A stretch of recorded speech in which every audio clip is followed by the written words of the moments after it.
Main Street Media Television's exclusive coverage of SEC Media Days, driven by Complete Service Heat and Air, your trusted provider of top-notch heating and cooling solutions, dedicated to ensuring optimal comfort and efficiency for residential and commercial spaces.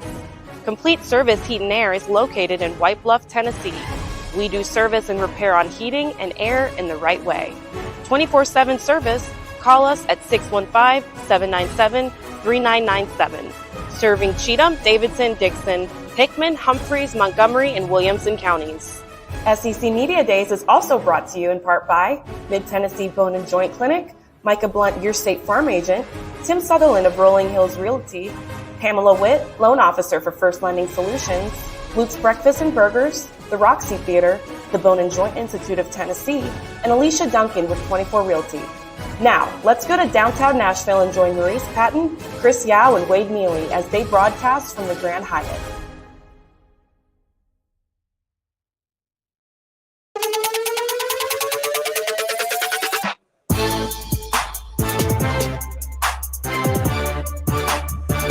Oh, yeah, it's SEC Media Days kickoff event here live at the Grand Hyatt in downtown Nashville, Tennessee, right here on the home turf of Main Street Sports today, presented by Mid-Tennessee Bone and Joint.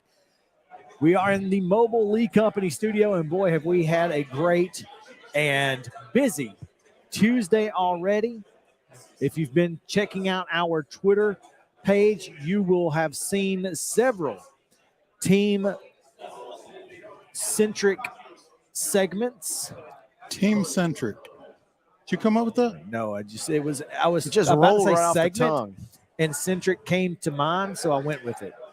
I like it. So, Well played, sir. A lot of encapsulated stuff on Main Street Sports Today Twitter at @MS_sports today. Make sure that you are going back and watching those. Again, they are exclusive individually on Twitter. They will air. You'll see Missouri and LSU. If you missed those yesterday, they will air right after this show today at 4 o'clock. So you'll be able to see those right after this show. But it is Top 5 Tuesday. We have a fantastic show lined up for you. ANWAR Richardson, Orange Bloods, talking Texas. We've got, and it's going to be a Texas-heavy show today. We might as well just move this thing. Make sure we hashtag Texas and everything pretty much, because Cotton Bowl representative Scottie Rogers is going to join us. The third Scott R. of the week. The third Scott R. in two shows. We are killing it on the Scott R's. So all of that is coming your way. As always, joined by Mo Patton. This week, we are joined by Wade Neely, and we are so glad to have you guys with us on this fantastic Tuesday. Most iconic uniforms on Top 5 Tuesday today. Across all sports. We do want to say that, give a hello to Chip Walters, who we're giving a week off. And if you're with pay. If you're tuning in to see the weekly Middle Tennessee State segment, we'll get back to it next week, I promise. But stick around anyway. Stick around. especially in that Mizzou segment, because we talk about Middle Tennessee State as they play Mizzou. We managed to sneak it in there. Yeah, right? we got it right in. So all of that coming your way here on Main Street Sports today. But before we do anything else, we have to go to the results from yesterday. Today's schedule on the rundown. This is the rundown. As Chris mentioned, yesterday's results from the 12U Little League State Tournament down in Columbia at Murray County Park. It was the host Columbia American team defeating Burns 6-3 in an elimination game. Also in an elimination game, it was Lexington 10, Lafayette 2. Major League Baseball action from yesterday. The Giants and the Reds were tied at 2 at the time that game was suspended. Cardinals and Marlins, it was St. Louis with a much-needed 6-4 win over Miami. And the Nats defeated host Chicago at Wrigley Field 7-5. On to the schedule we go. Little League State Tournament action. Nolensville versus Morristown coming your way at 6 o'clock. And it is Columbia American versus Lexington. That game comes your way at 8 p.m. To the big leagues. The Diamondbacks are in Atlanta for a big showdown as the Braves get it on at 6:20 this evening. 5:40 will be your first pitch when the Brewers travel to the Phillies. The Blue Jays play host to the Padres. That game is set for a 6:07 first pitch. And at 6:10, game number 2 between the Giants at the Reds. It's St. Louis hosting the Miami Marlins at 6:45, and Houston is in Colorado taking on the Rockies. It's a 7:40 first pitch. And right here in Nashville, the Jumbo Shrimp are taking on the Sounds. That's a 6:35 first pitch at First Horizon Park. Make sure to get on out there if you're looking for something to do on a Tuesday night. WNBA action tonight on NBA TV at 6 p.m. It'll tip off between the Minnesota Lynx and the Atlanta Dream. And at 9 o'clock on CBS Sports Network, the Phoenix Mercury play host to the Connecticut Sun. And that, folks, is your Tuesday Rundown.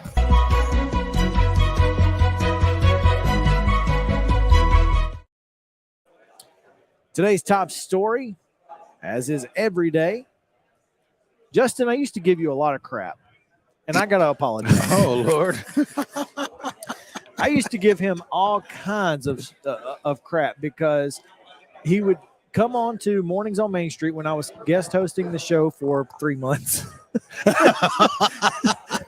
Buddy, you were the host. They fired you. You were like host in residence. So, Yes. Yeah. Mhm. Okay. But every day he would come and he said, today's weather is brought to you by Roy Meat Service. And I'd be like, every day's weather is brought to you by Roy Meat Service, Justin. And now every time, today's top story, every day's top story is brought to you by Piggly Wiggly, Chris. But you still got to say it. I still have to say it. But instead of saying today's top stories, your top story or the top story. But it's the top story of today. It is. Very formalized. But I used to give him crap for it. Time is a flat circle, partner. So I have to apologize to Justin in retro. Anyway, He's taking it well back there. top too. story is he's gonna brag when we get a commercial break. He's gonna be like, I told you, stop making fun of me. Stop looking at me, Swan. Top story is brought to you by Piggly Wiggly in Columbia. Make sure you're getting your fresh hand-cut meats or daily meat and 3 deli options. Fresh Solid. produce at a great price. Mm. So, yeah, And desserts as well. Piggly Wiggly in Neely's Mill in Columbia, bringing you our top story.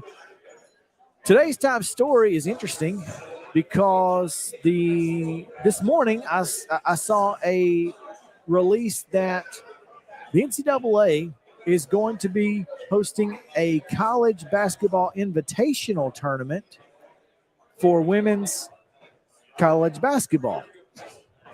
The interesting thing about that is there's already an invitational tournament for women's college basketball known as the WNIT. So the WNIT then said, no, we're still here.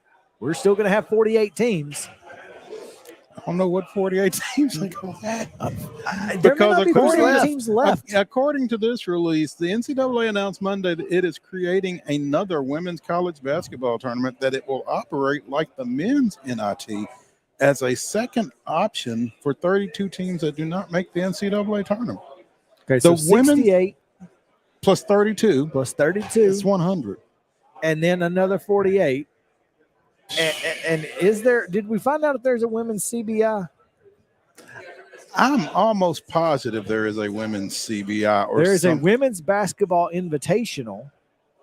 The WBI. The WBI. Okay, I think that is the CBI for women. So, and last year, Cal Baptist won it. And there were 8 teams in it, including East Tennessee State, which played in at least the semifinals and maybe the finals. East Tennessee State played in the some sort of finals. Yeah, they went. I'm letting him. So handle that part. They played 3 games. I think they won their first game. Oh, everybody plays 3 games? Yeah, so they won their first game. They lost to New Mexico State and then won against Georgia Southern. Okay, for third place. Okay. So there you go. The women's basketball invitation tournament, which will be first held this season, not the first annual, good for them, brings the men's and women's NCAA postseason opportunities to an equal number. An NCAA-operated second option for women was one of the key focuses of an external gender equity report on the NCAA. Okay, but it's not like women's basketball didn't have an option. But the NCAA was not operating that second option as they were the men. That's the kicker. Okay, but why did they need to? Well, okay. Women's teams that didn't make the NCAA tournament in the past had the opportunity to play in an independently operated WNIT with a 64-team field in which teams bid to host games and paid most of their own travel expenses. Hosting in that tournament could cost a school tens of thousands of dollars if they advanced far enough. So, surprise, surprise, money is involved. Money. Well, it's interesting. I know you find that hard to believe. I am shocked. But that's how the shocked and appalled. Yes. That's how the FCS football tournament is handled. You bid to host in that as well. So it's not like that's unprecedented for the NCAA to also do. No.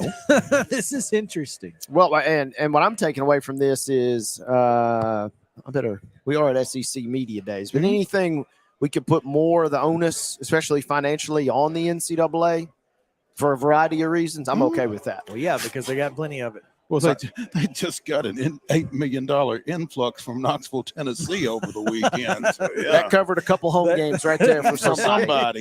Yeah, exactly. But, I mean, women's basketball is certainly on the upswing. We saw that last year. I don't think there's any question. But I do think that it's questionable of how watered down can a postseason be? And listen, I don't love that the men's tournament that the men have 4 different tournaments they can go to.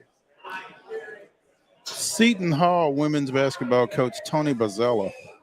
A lot of people are saying the new tournament is great for women's basketball, but I'm not sure it is. With the WNIT and NCAA, we had 132 teams. Now we have 100. Is it better for women's basketball? We will see. Now, strictly from a number of teams standpoint, Bozzella's math is correct. Well, kind of, but not really. The WNIT is going to exist with 48 teams. So there's 148. They go from 130 to 140. But yeah. The new women's basketball, I guess he's talking about the top 2 tournaments. Right. He is. Yeah. The new women's basketball invitation tournament will lessen the financial burden on teams. It's unclear what will happen to the postseason WNIT with the start of this new tournament, especially since the top 100 teams will be gone, are no longer available out of 300 and some change. Yeah, you're gonna have. There's gonna be a lot. If the will be made. WNIT continues to exist, it certainly won't be a 48-team field. No, it will be. That's what they said. They said No. you're going down from 64 to 48. No. The women's basketball invitation tournament is a 32-team field. Yes. No the one NCAA. knows No one knows if the WNIT the WNIT has since said. Yes, that's what I'm telling you. They're going from 64 to 48. 48. So it's 148 total teams plus the 8 in the WIT, the WIT, or whatever they call it. WBI. Whatever. That thing. 48. So you're taking half. No, what I'm saying is you're starting with the top 100 teams already unavailable to Correct. you if you are the WNIT. Correct. And you're going to pick 48 teams out of what's left. Now remember, these are invitational tournaments.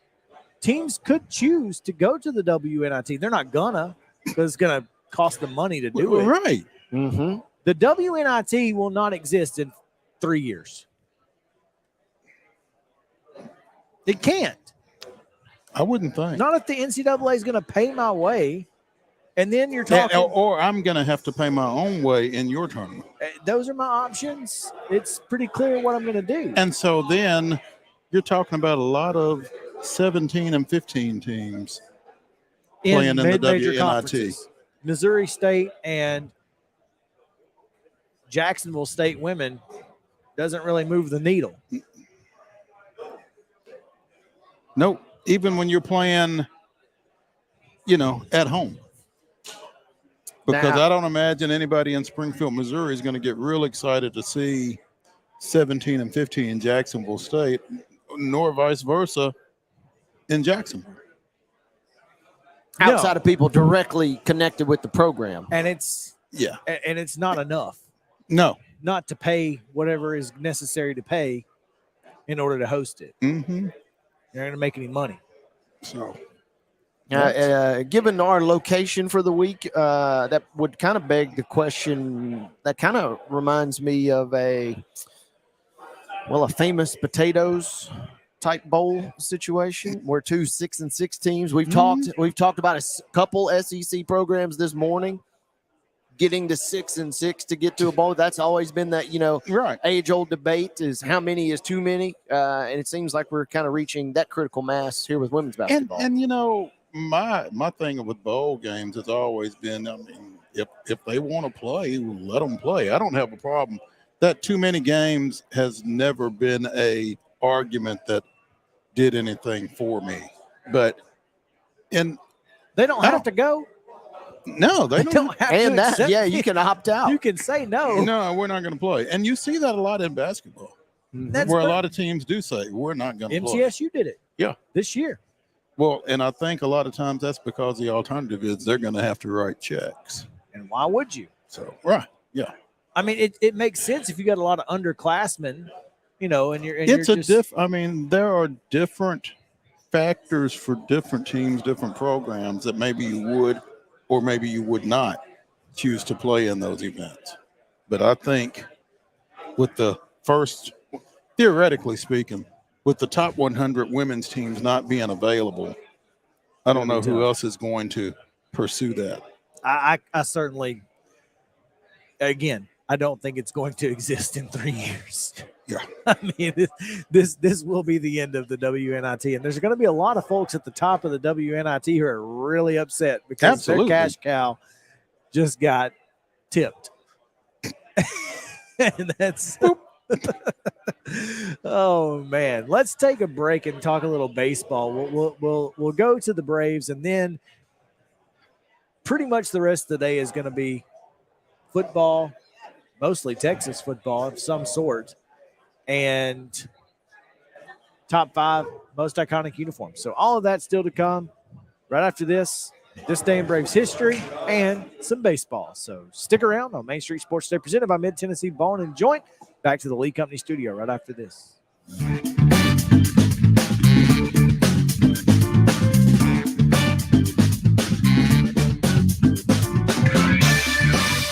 Mid-Tennessee Bone and Joint treats your orthopedic injuries and existing conditions. Our trained physicians will get you back in the game faster.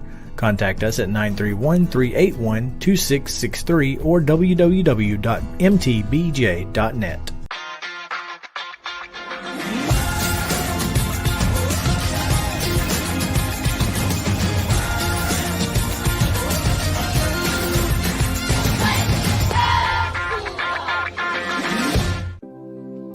Custom Stone Handler supplies over 600 distributors and suppliers with quality stone products. Along with River Stone, we produce and distribute over 100 building, landscape, and other bulk products. Our goal is to provide quality products, service, and partnerships to ensure our customers' success. We firmly believe that the measure of any person or company is how they treat other people and customers. Give them a call at 931-490-4990 or visit CustomStonehandlers.com. With Lee Company technology, the best handymen are hands-off. Lee Company techs have been using visual findings and other smart technology tools for years to add transparency and virtually take customers along. You see what we see, whether we're in a crawl space or on a roof. With Lee Company, technology helps us help you, no matter what's happening in the world or at your house. You can't see the sights without the sounds. From the crack of the bat to the roar of the crowd and everything in between, discover what Hit City has to offer. Spend your nights cheering on the Nashville Sounds at First Horizon Park with giveaways, fireworks shows, theme weekends, and more. Single game tickets are on sale now. Visit NashvilleSounds.com to claim your seat today. Piggly Wiggly, located in Neely's Mill Shopping Center, is Columbia's locally owned and operated Cost Plus 10 grocery store dedicated to serving the community with low prices and smiling faces. Piggly Wiggly offers fresh, hand-cut meats daily as well as daily hot plate lunches from their deli counter. You're certain to see smiling faces and a helping hand when you're here at Piggly Wiggly. Come by and check out our fresh produce, high-quality meats, and more. Down home, down the street, we'll see you at the Pig. Complete Service Heat and Air is a trusted provider of top-notch heating and cooling solutions dedicated to ensuring optimal comfort and efficiency for residential and commercial spaces. Complete Service Heat and Air is located in White Bluff, Tennessee. We do service and repair on heating and air the right way 24/7. Service, call us at 615-797-3997. Serving Cheatham, Davidson, Dixon, Hickman, Humphreys, Montgomery, and Williamson counties.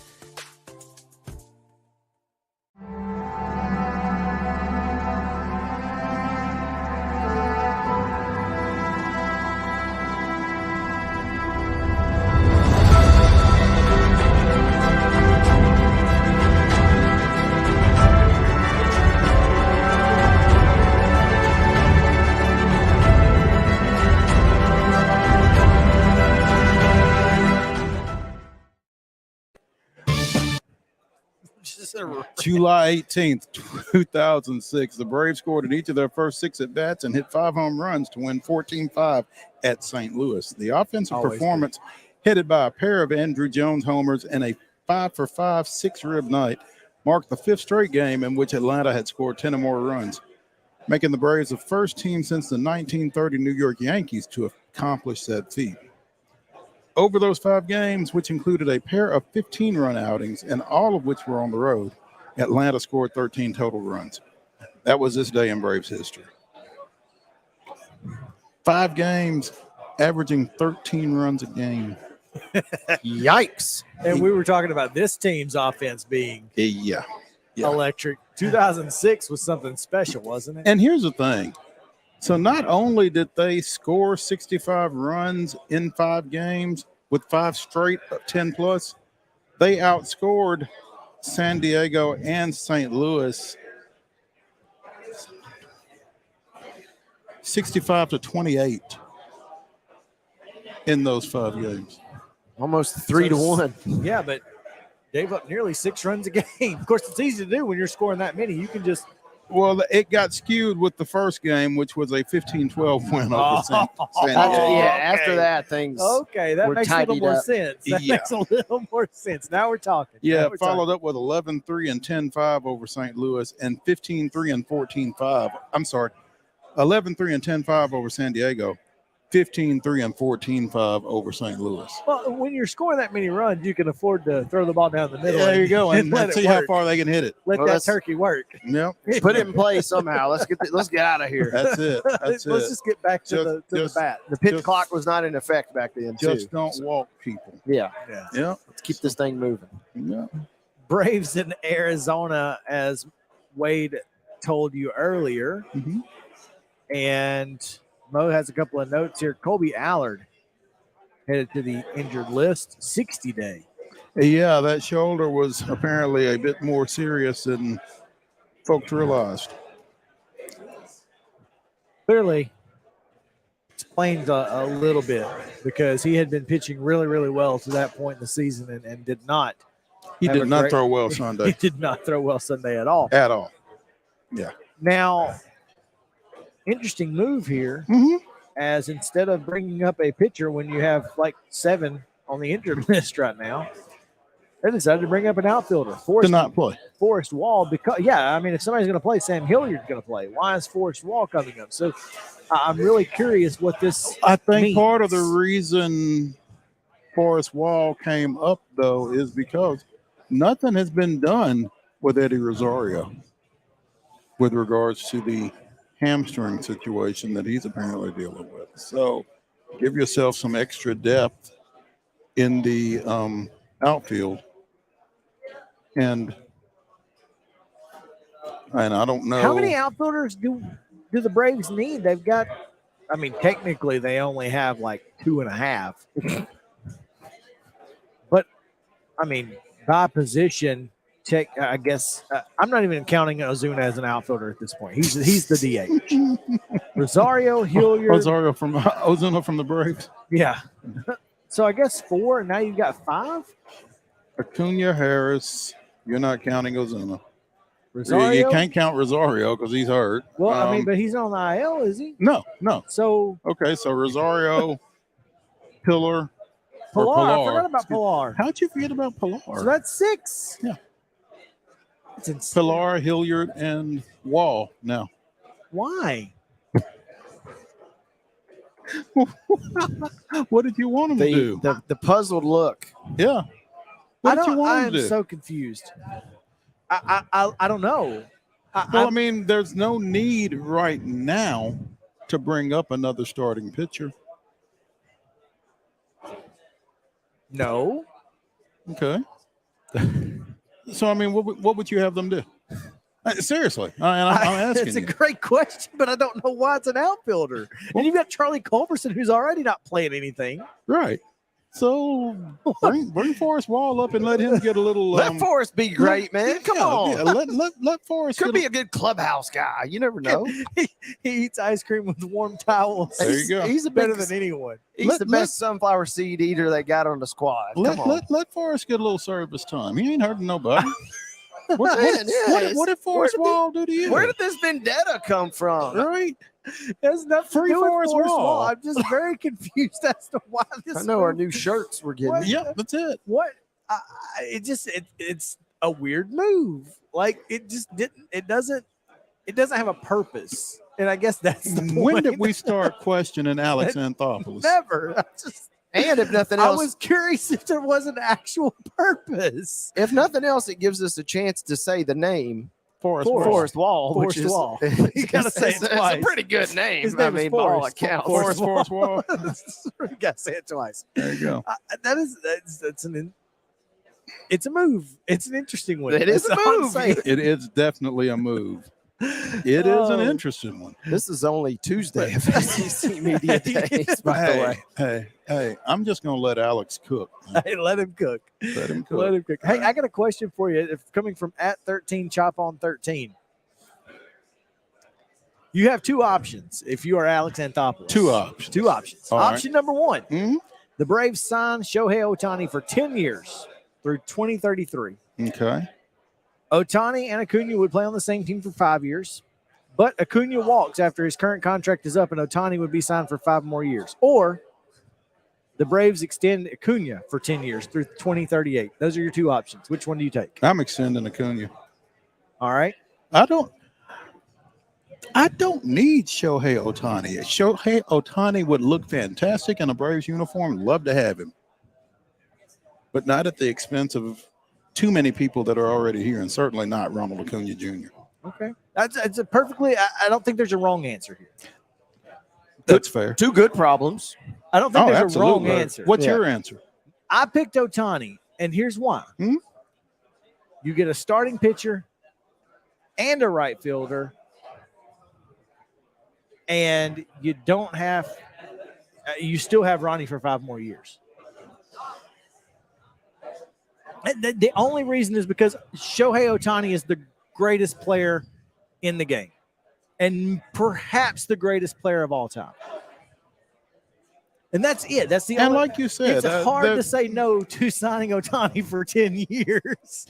And I would love to see Ronnie in a Braves uniform, but again, I don't think it's a wrong answer. I don't think there's a wrong answer.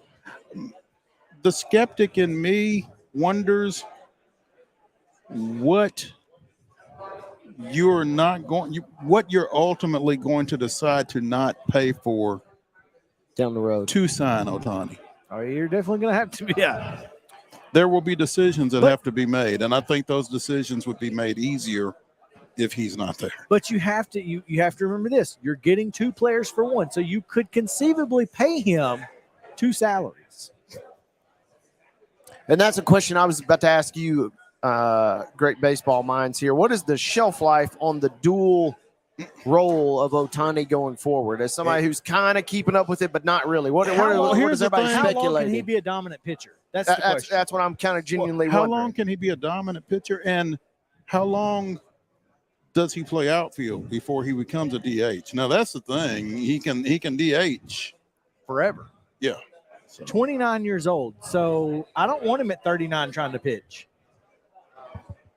I would think not. I think the wrong answer is Ohtani at this point. now that I have a little more information, 29. I don't think you're going to get this Shohei Ohtani for 10 years past 35. Mm-hmm. And that was and at that point you don't have Acuna or great Ohtani. Mm-hmm. And that's my question going forward, and it's a genuine question, is when you're signing him outside of for a franchise, maybe sign him for shock value or to sell tickets, what is the realistic shelf life of that dual role? Of him, I think you're going to get 4 or 5 more years. Okay. I think you're going to get 4 or 5 more years. So you're essentially, at that point, maybe thinking of a 10-year contract. Doesn't make sense. That, is really now you've got a loaded. Now you've got a DH and a 4th starter. But see, here's the thing. Paying them buku-koodles of money. It doesn't make sense, but somebody's going to sign it. Oh, somebody's going to sign Ohtani for 10 years. Yep. And for a few years, everybody else in the league will be saying, that's a really good deal. And then on the back end of that is when you might say, I wish we hadn't have done that. And here's who's going to laugh harder than anybody in that scenario is the Angels, because they just got out from under that bad contract they signed with Pujols. Okay. But how many World Series do you win in 5 years if you've got Acuna, Ohtani, and the rest of the Braves team that you currently have? Because Ohtani immediately goes to the top 3 of your rotation. You don't necessarily have to sign Max Fried at that point. I think the Braves would be easily the favorite to win the World Series going away every single year at that point. They would easily be the favorite. How many times do they win it? Yeah. How many times does the favorite win it? I mean, darn near never. The best team rarely wins it. That's true. That's baseball. Yeah. I just thought that was interesting. It's very interesting. 637 votes and 75% of people say extend Acuna. And the fact that this poll is even brought up for a franchise which is presumably in pretty solid footing like Atlanta just shows how everybody is kind of in the mix or would love to be in the mix for his services. He's obviously on the top of everybody's wish list. But you going know forward. what, though? I'm not hearing, and maybe it's because I'm in Braves Twitter. I don't know. But I've not heard any other team connected to Ohtani quite like the Braves. I don't know why the Braves would be in on Ohtani. I don't know why they would. One, they're not going to sign him for 10 years. And if he wants a 10-year contract, the Braves are out. No. That sounds like Shark Tank. And for that reason, I'm out. I'm out. I wish you knew how much Shark Tank I watch. We're going to learn a lot about you by the end of this week. Well, here's the Shark thing. Tank. I can just sit you and Jody on the couch and let y'all watch Shark Tank. CNBC all day long. Yep, and I can go do something else. So there you go. Sit down, Scotty. We got a little time, but you can sit down anyway. Unless you want to talk, if you want to talk Braves, we'll be in good shape. He might talk some Braves. Yeah. Hey, Scotty's from Alabama now. He'll talk some Braves. You know anything about the Braves, Scotty? Don't talk to me about the Braves right now. I love the Braves. I've been a Braves fan since I was 6 years old. See? Well, we're talking about the Braves right now. So let me ask you a question. Ask him. You have two options. You're Alex Anthopoulos. You can, one, sign Shohei Ohtani for 10 years through 2033, but Acuna walks when his deal is done after 5. Nope. Or you get to extend Acuna for 10 years. Nope. Keep Acuna. Nope. And let me tell you something. This team right now might be the most talented Braves team I've seen. Now, the one thing about baseball we all know is this. They had a first half that's unbelievable. Can they do that in this second half? And most importantly, when it gets to September and October and November. Ideally. Yeah. Can they do that? And, I'm so excited about this team right now. I can't stand it. But I'm like, let's temper, what's going on because I can't get over 96. I don't know. 95 was great. 96 up to the crib against the Yankees and then lose 4. Scotty, I can't. Scotty, I can't. Scotty, if Jim Leyritz walked through here right now, I'd punch him in his face. Yeah. I close armor. I clothesline him. That's the one year. Look, I grew up in Alabama in a small town called ANWAR. It's about an hour north of Mobile.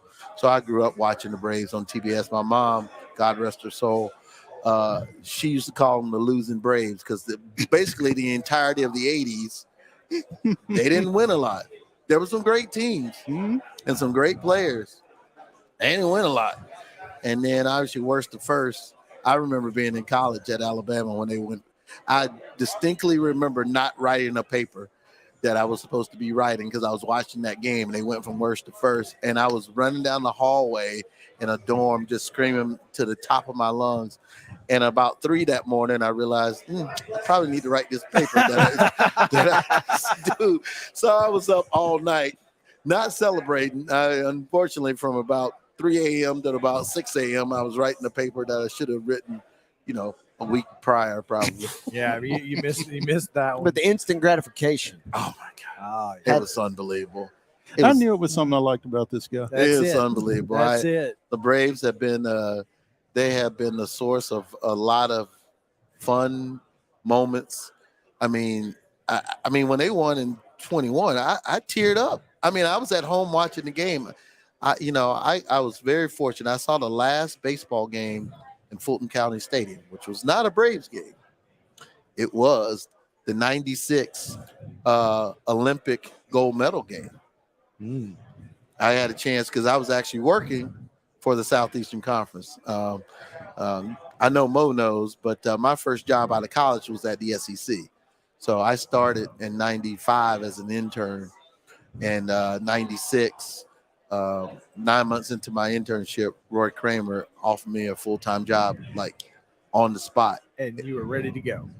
I was not ready to go, but I sure said yes and acted like I was ready to go. And then it just all kind of went to there. So being here in in Nashville, and being at this particular media days is always special because the SEC, I wouldn't be where I am right now if it wasn't for the SEC. Well, this is, go ahead. Yeah, Scottie Rogers of the Cotton Bowl joining us here on Main Street Sports Today, presented by Mid-Tennessee Bone and Joint, and avowed Atlanta Braves fan and former SEC staff member and alumni and all-time great guy. So pleased to have him with us. Give us the lineup for tonight before we get out of here. Oh, the lineup for today as the Braves take the field at Truist against the Diamondbacks. Acuna, Albies, Riley. We got to get Riley to the fourth spot, but I'm not messing with Olsen right now. Not messing with Olsen. I will take Riley, whatever we get, to get what we're getting from Matt Olsen. So Olsen, Murphy, Ozuna from the Braves. Harris, Arcia, and Sam Hilliard in left, and Bryce Elder on the bump. I noticed you didn't say Forrest Wall in there. No, Forrest I was Wall. waiting for it. It's Hilliard. So Hilliard hit ninth, though. That's interesting. Well, Harris and a moving lot of people are concerned with not having Harris, Acuna back to back like that. Yeah. They've done a lot of damage at 9-1, but I don't think you want Hilliard hitting seventh right now. So it is what it is. Yeah. That's interesting. Before we get out of here on baseball, and we're gonna continue on the other side of the break with Scottie to talk about an he's announcement. a 5-tool player. Clearly. Without question. he's got it all. But talk to him about an announcement that was made yesterday. So, before we get out, I got a question for you guys. Mm-hmm. There are rumblings, maybe whispers, of a potential Legends Home Run Derby. Ken Griffey Jr. says he'd be interested. Albert Pujols says he might be interested. What would that look like? Would that be worth watching, or would it just be kind of sad to watch guys like that try and hit home runs? No, I think it depends on who they are. I mean, if they can do it. I think, Pujols, Griffey, Sheffield. You've seen some of the clips of Sheffield recently taking BP with a cigar in his mouth. I mean, if you get the right guys, I'd watch. I think so too. It'd be fun. That goes back to that nostalgia thing for the millennial generation, though. I mean, just watching guys that I grew up watching try to give me Griffey in a backwards cap and just say less. Let's go. I'm in. Let's go. All right. Well, let's go to a break. All right. And when we come back, Scottie Rogers of the Cotton Bowl will talk more about college football, less about the Braves. So stick around. Main Street Sports Today, presented by Mid-Tennessee Bone and Joints, back to the Lee Company studio right after this.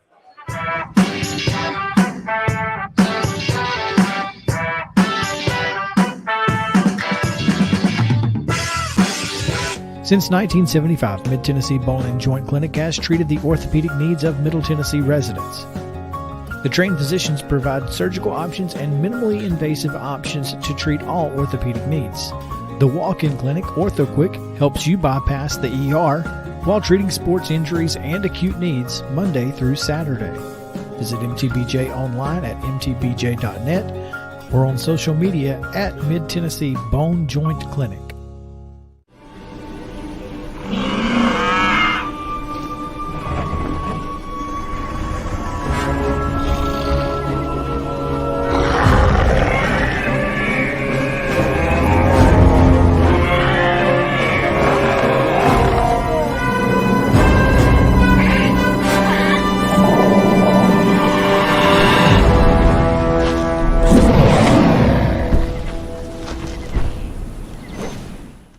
Tired of hanging lights every year?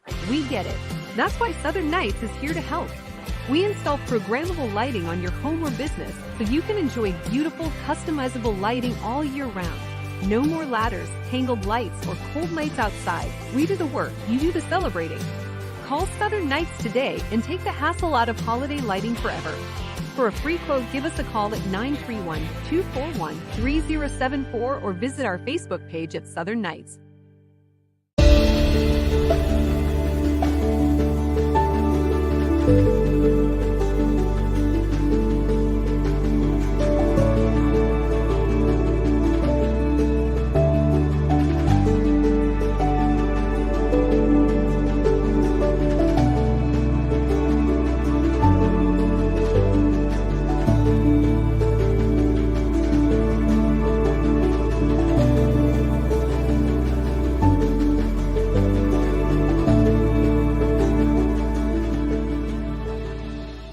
If you're looking to buy or sell in Dickson County, Tennessee, call Tim Sutherland at Rolling Hills Realty. As a seasoned realtor, Tim knows how to get you the best price for your home. Selling your home is one of the biggest decisions you'll make, so trust the expert. Call Tim Sutherland today at 615-720-1568 or visit rollinghillsrealtydixon.com. Complete Service Heat and Air is a trusted provider of top-notch heating and cooling solutions dedicated to ensuring optimal comfort and efficiency for residential and commercial spaces. Complete Service Heat and Air is located in White Bluff, Tennessee. We do service and repair on heating and air the right way 24/7 service. Call us at 615-797-3997. Serving Cheatham, Davidson, Dixon, Hickman, Humphreys, Montgomery, and Williamson counties.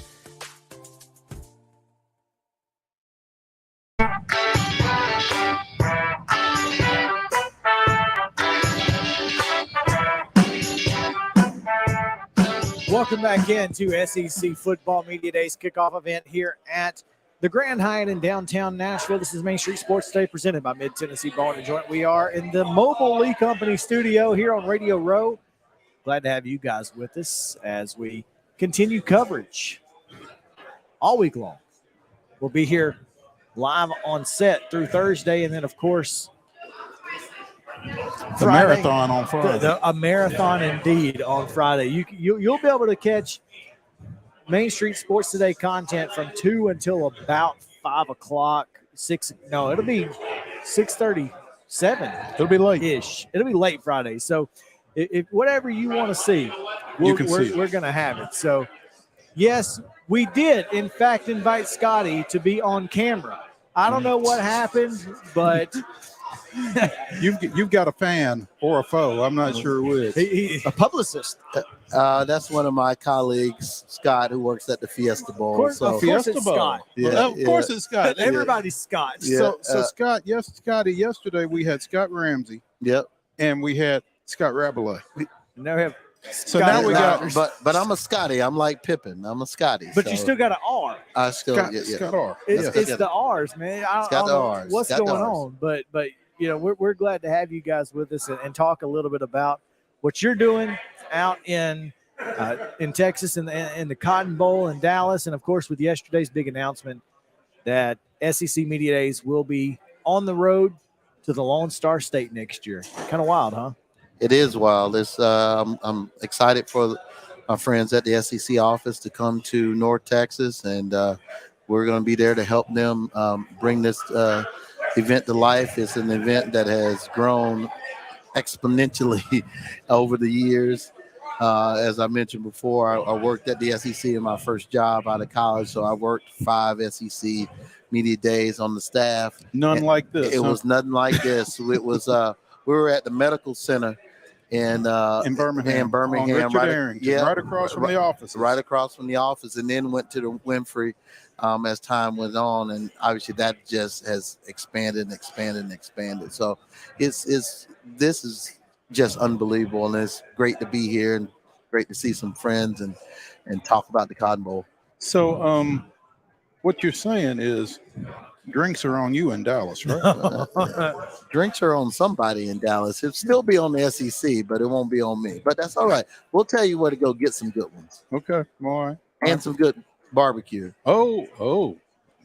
That's what we need to know. That's the real question. There we go. That's why we call on Scotty for the insider information. That's right. Absolutely. We might need to give him some insider information about tonight when we leave here. Hello. Speaking of barbecue. Yeah. So, what do you expect Media Days to look like in Dallas for the SEC? The hotel that are going to Omni downtown is actually the hotel that we're very familiar with Goodyear Cotton Bowl Classic, as it's been our media headquarters for a number of years. So we know the layout of that hotel very well, and we're excited to get them connected with the great folks there and get us set up. But I think you're going to see, a lot of things that you see here at this hotel. There's a great sports bar actually in the bottom of the hotel or on the ground floor, and some other spots. So I think there's going to be some good locations for folks to be able to do the things that they do and have a radio row like this one, and also have all the accessories and ancillary rooms that they need to do what they do to have a great event. Dallas is, the Dallas Fort Worth, you can call it whatever you want to call it, the Metroplex, North Texas. There's a reason why Sports Business Journal called it the best sports business city in the country, because it is. I mean, you think about just in college sports alone, you got 5 Division I conferences. You got the CFP. You got the National Football Foundation. You got 3-4 bowl games. And that's just in college football, and then you start going a little bit deeper than that, and obviously you got everything in the major sports realm, but then even in the ancillary or semi-pro or pro sports realm, whether it's XFL, with Major League Rugby, Major League Cricket. I mean, there's everything going on in Dallas right now, and in the Dallas-Fort Worth area, and in particular in Arlington, where you got all the stadiums. In particular, from Globe Life to Choctaw Stadium, and obviously our home at AT&T Stadium. It's just it's a growing place. People don't realize Arlington is considered a suburb of Dallas, and Arlington is the 7th largest city in the state of Texas. It's insane. And A suburb. and 2 of the other 6 is Dallas and Fort Worth, which they're all connected there together. So you got 3 of the top 7 that are right there. And I actually live in Arlington, so I'm, getting to know that area, living and working in Arlington. I'm getting to know that area quite well. And it's just amazing. And it's growing. By the time next year comes along. And oh, by the way, when SEC Media Days goes on next year in Dallas, in Arlington will be the Major League Baseball All-Star Weekend. That's not. That's not nothing. Everybody's ears just perked up a little bit when you said that. Yeah, that'll be going on at the same time. You gonna get us some tickets, Scotty?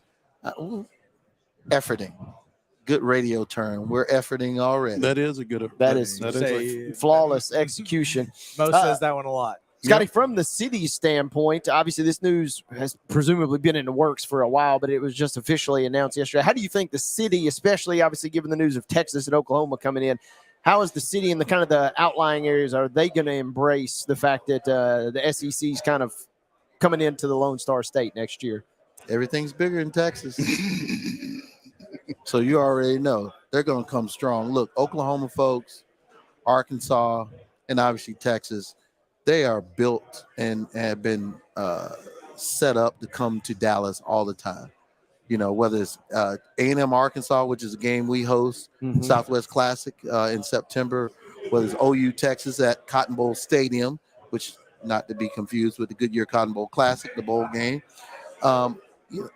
Their fan bases are accustomed to come to that town. And oh, by the way, all the other schools in the SEC have great fan bases in the Dallas-Fort Worth area, whether it's Texas A&M, whether it's Alabama, my alma mater, Missouri, you name it.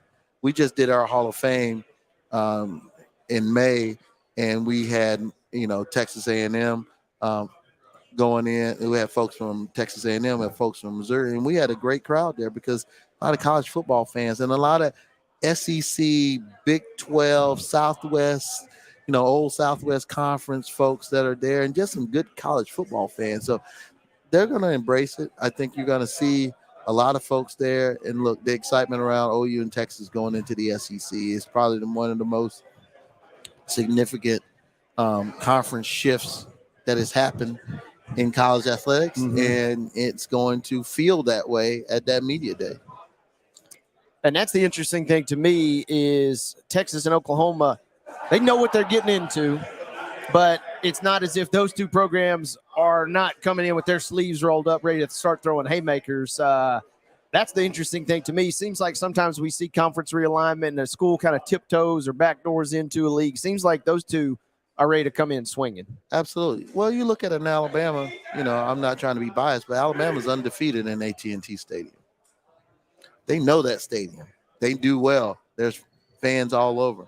There's schools in this conference that would love to play in our game, would love to have played a game in AT&T Stadium, and haven't had the chance, and we'd love to have them. So it's going to be a unique opportunity for some folks to see it. Hopefully we can get them out to the stadium for a portion thereof. There is a distance between downtown Dallas and Arlington, but there may be an opportunity where we can get folks out there so they can see it. The Big 12 does their media day on the floor, on the field, I should say, of AT&T Stadium. So it's going to be a great opportunity to further bring the SEC into that Dallas, North Texas footprint, but it's already there because there's so many fans that are connected to all 14 and 16 schools that's in that area. Scottie Rogers of the Cotton Bowl the Goodyear Cotton Bowl. Absolutely. Classic. Joining us here on Main Street Sports. We're the only classic. So. Joining us here on Main Street Sports today, presented by Mid-Tennessee. There's plenty of classics in other levels. Absolutely. Absolutely. Anyway, Scottie, last week you talked about the Big 12 Media Days being held on the ground floor of the stadium there. It feels like to me, and obviously we are big SEC football followers, but it looks like the Big 12 is going to kind of be must-see TV this year, especially when Texas and Oklahoma are playing Big 12 schools that will continue to be Big 12 schools after this year, because it feels like obviously Texas and Oklahoma have something to prove going out the door. Those other schools have something to prove as they go out the door. I think it kind of adds a little extra element to this season. I mean, did you get that feel last week? It was a two-part. You got the feel, a little bit of that, and then you actually had the schools with BYU and Houston and UCF, coming in, and they're glad to be there. Mm-hmm. But they know they can, in Cincinnati, they know they can win. Look what Cincinnati did 2 years ago to get in our game as a college football playoff semifinal. UCF was one game away from being in our game last year, losing to Tulane in the American championship game. Houston has had a history of being in our game. So I think those schools are coming in. Texas and Oklahoma, the vibe I got is that they're trying to be respectful because that league means something to them. And there's no reason for them to go out in any negative way. Mm-hmm. Schools that are coming in, they're trying to come in and show that they're supposed to be there. And then all the other schools there, they see an opportunity.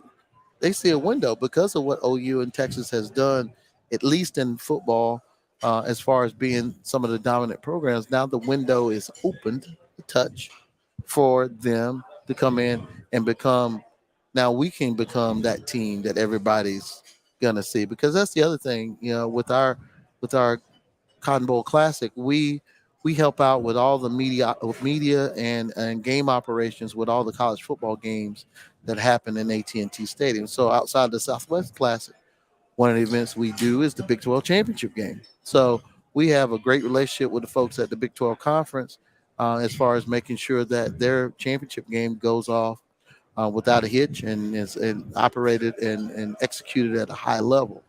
And Commissioner Yormark is coming in.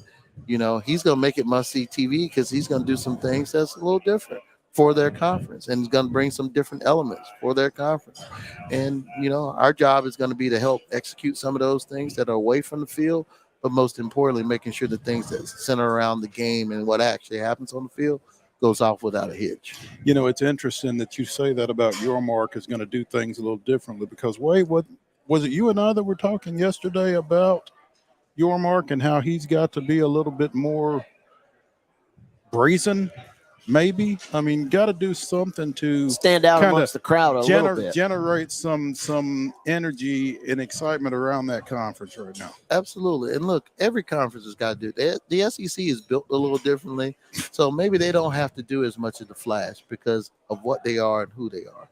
and that's okay. And some other conferences have the ability and the window to do so. The Big Ten is probably similar to the SEC in that respect. They don't do as much of the flash because of what they do. But I think it's important that college athletics is changing, and if we don't get on board with changing with it and evolving with it, you're gonna get left behind. I don't care if you're the SEC, I don't care if you're the Big Ten, I don't care if you're Big 12 or the Goodyear Cotton Bowl Classic. We all got to find ways in which we have to take our history, our traditions, and modernize them in such a way that makes it relevant in today's space as it relates to the fans, student athletes, the programs that we're going to work with. That's a really important piece. And that you gotta hit that middle mark. You gotta string it right down the middle. And that's what we're going to end up having to do, especially as we evolve and our game evolves in the next 2, 3, 4, 5 years.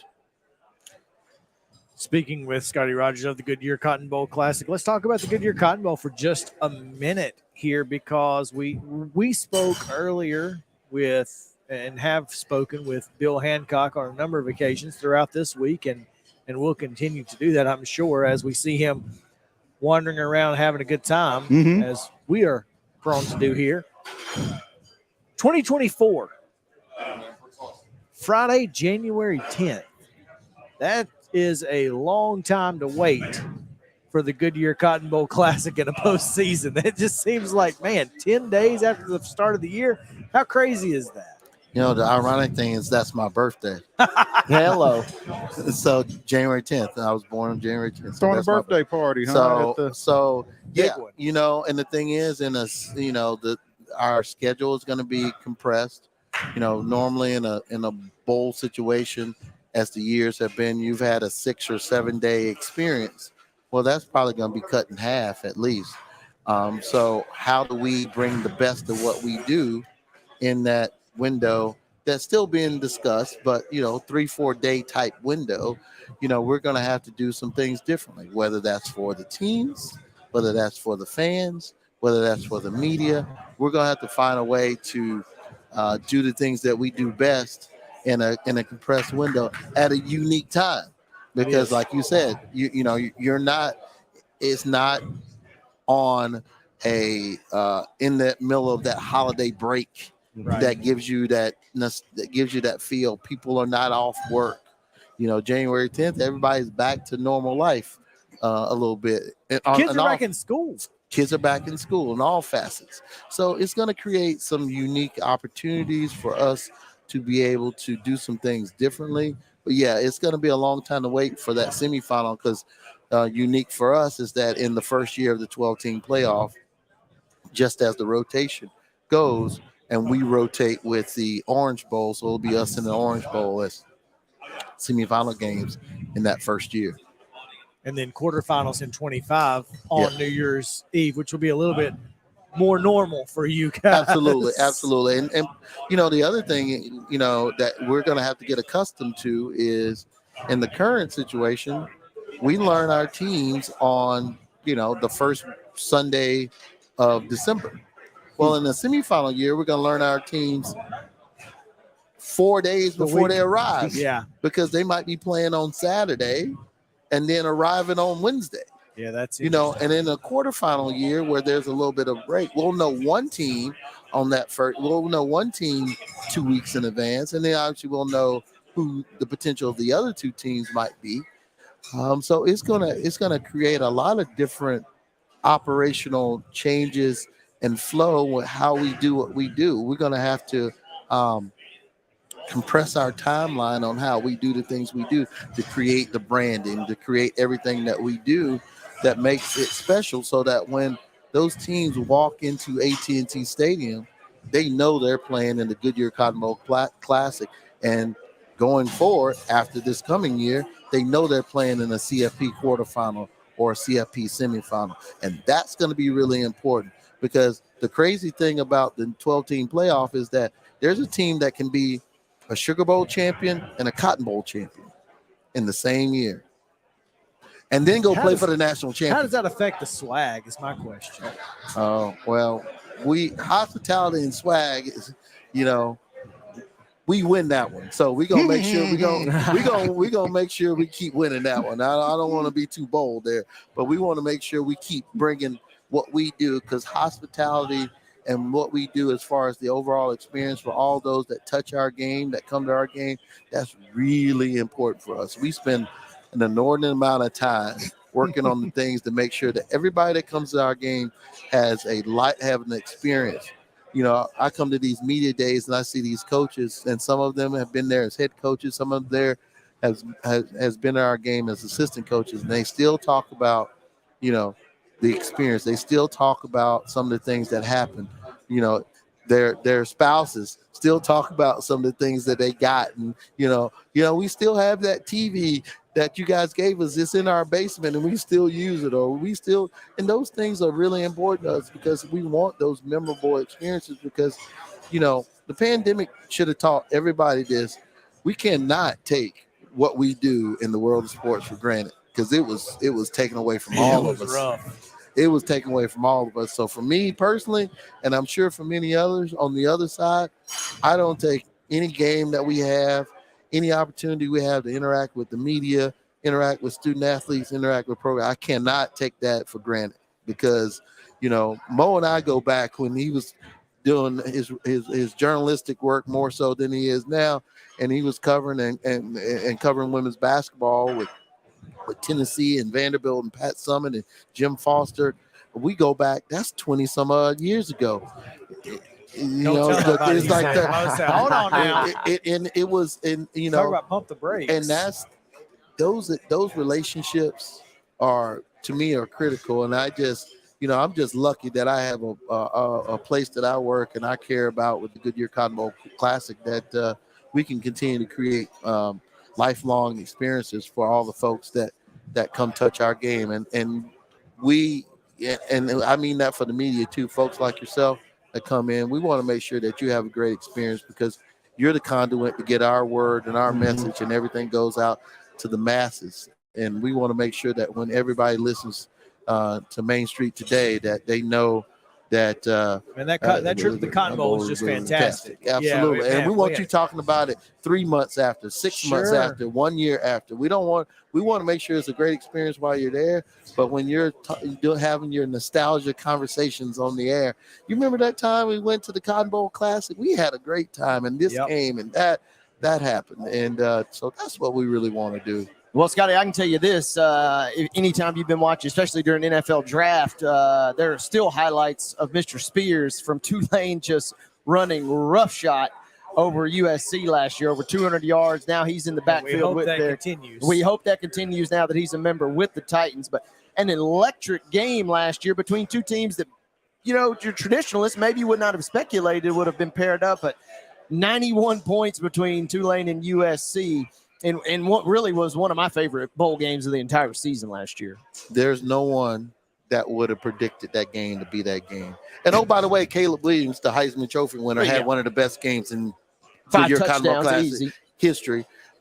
And, you know, and he quote unquote doesn't get talked about because of Spears and because of Pratt and what they did. And obviously with the defense locking down and getting that safety at the end of the game. What an electric atmosphere of that game. And that's what the Goodyear Cotton Bowl Classic is about. Giving opportunities, you know, because of the way the system works. We've had every third year we would get the Group of 5 champion in our game, you know, and that's saying Cincinnati, who earned their way in as a college football playoff semifinal game. So to have Tulane, to have Memphis in our game, you know, that has happened. Tulane really came in and they were hungry. You know, I have a unique connection to Tulane because I worked at Tulane, and I was there the first 2 years of their time under Coach Fritz. And, you know, not that I was biased because I got friends everywhere. So, you know, but I was happy for them. I was happy for USC because, you know, Lincoln Riley and what he's done at Oklahoma in year one at a very tough place to coach at and be successful at. He came in and did that. And, you know, obviously there was some disappointment because they didn't win at the conference championship, but they came in and battled in that game.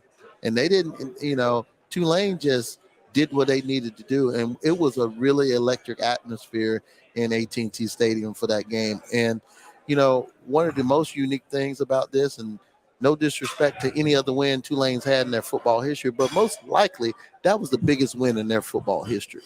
And it happened in our game. Outside of anything they may have done in the SEC in the 30s, probably so, absolutely. So, yeah, the answer to the trivia question. The question is, can you get the third team in the answer to that trivia question? The three schools that started in the SEC that's no longer there. People get Tulane and people get Georgia Tech. And Swanee. There you go, University of the South. Excuse me, yes. Yes. Important to stay. I don't want any people absolutely. in Cowan getting frustrated with I figured being in Tennessee that you might figure that one out. You might get that one right. So that's my little SEC history, because a lot of people bring that up. But Tulane, look, and now they have it on their shoulders to keep it going forward. And that's a great thing. But look what Memphis has done. Look what Cincinnati has done. Look what Tulane is in position to do. And the fact that they were able to do that off the strength of being in our game, it just shows you the importance of what bowl games can do to build your program and put your program in position for short-term and hopefully long-term success. Scottie Rogers of the Goodyear Cotton Bowl Classic here with us on Main Street Sports today. Scottie, thanks for taking some time with us. We look forward to seeing you next year in Dallas. Absolutely. Come on. We're going to be so happy to have you there. And thanks for having me on today. Thanks, Scottie. All right, we're going to take a quick break. When we come back, looks like ANWAR Richardson is standing by, so we'll get him. And we look forward to talking a little Texas and Big 12 more on the other side of the break. Stick around. Main Street Sports today is presented by Mid-Tennessee Bone & Joint. Back to the Lee Company studio in just a moment.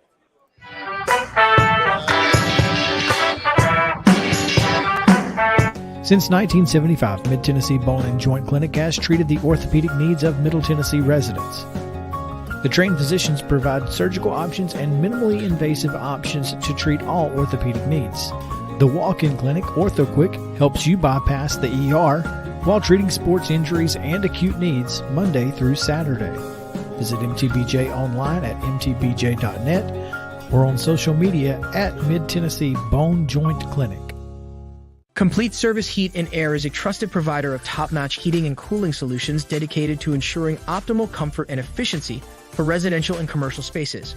Complete Service Heat and Air is located in White Bluff, Tennessee. We do service and repair on heating and air the right way 24/7. Service, call us at 615-797-3997. Serving Cheatham, Davidson, Dixon, Hickman, Humphreys, Montgomery, and Williamson counties. With Lee Company technology, the best handymen are hands-off. Lee Company techs have been using visual findings and other smart technology tools for years to add transparency and virtually take customers along. You see what we see, whether we're in a crawl space or on a roof. With Lee Company, technology helps us help you, no matter what's happening in the world or at your house. Jones & Lang Sporting Goods here in Columbia has been outfitting teams, officials, and anybody else from T-ball to college for 50-plus years. Be sure and check them out at 931-388-8060 or online at jonesandlang.com. Jones & Lang Sporting Goods, the look of a winner. Zion Christian Academy, zioneagles.org or 931-388-5731. You can schedule your appointment. Go tour their campus. It is beautiful over there, and you're definitely going to want to see it. Again, it's zioneagles.org. Give them a call, 931-388-5731, and schedule your tour today. Did you know that up to 80% of us will experience back or neck pain during our lifetime? Many of you are offered surgery or addictive pain pills to relieve your chronic pain. At the Dr. Gill's Center for Back, Neck, Chronic Pain Relief, we have been leading the way to better health, naturally, and have helped tens of thousands of people right here in Middle Tennessee for the past 30 years. I came to Dr. Gill about 10 years ago after my local doctors recommended surgery. I knew about Dr. Gill and wanted to see if he could help me. 10 years later, I am pain-free, no surgery, and no pain pills. Surgery is scary, and over 40% of all back surgeries fail, creating a cycle of surgery and pills. There is a safer solution to your chronic pain. Make the call to the Dr. Gill Center for Back, Neck, Chronic Pain Relief today and get your life back. This office visit is normally $299, but call today and receive your initial consultation, report of finding for just $49. But hurry, this offer won't last long. Call 615-768-8743. That's 615-768-8743. You can't see the sights without the sounds. From the crack of the bat to the roar of the crowd and everything in between, discover what Hit City has to offer. Spend your nights cheering on the Nashville Sounds at First Horizon Park with giveaways, fireworks shows, theme weekends, and more. Single game tickets are on sale now. Visit NashvilleSounds.com to claim your seat today. Mid-Tennessee Bone and Joint has been the official sports medicine provider for Maury County Schools for more than 40 years. We specialize in orthopedic service, and our Ortho Quick Walk-In Clinic lets you bypass the ER. Visit us online at www.mtbj.net.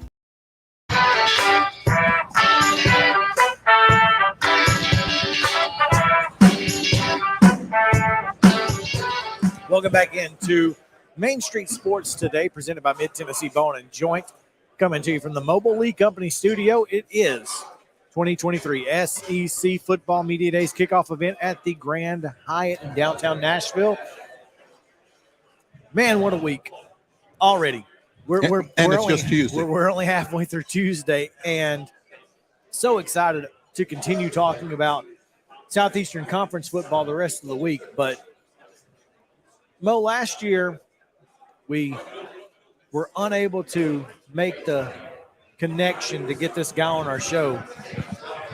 And it was one of our top priorities ahead of Texas joining the SEC next year to have Orange Bloods ANWAR Richardson join us. And that's what we have right now.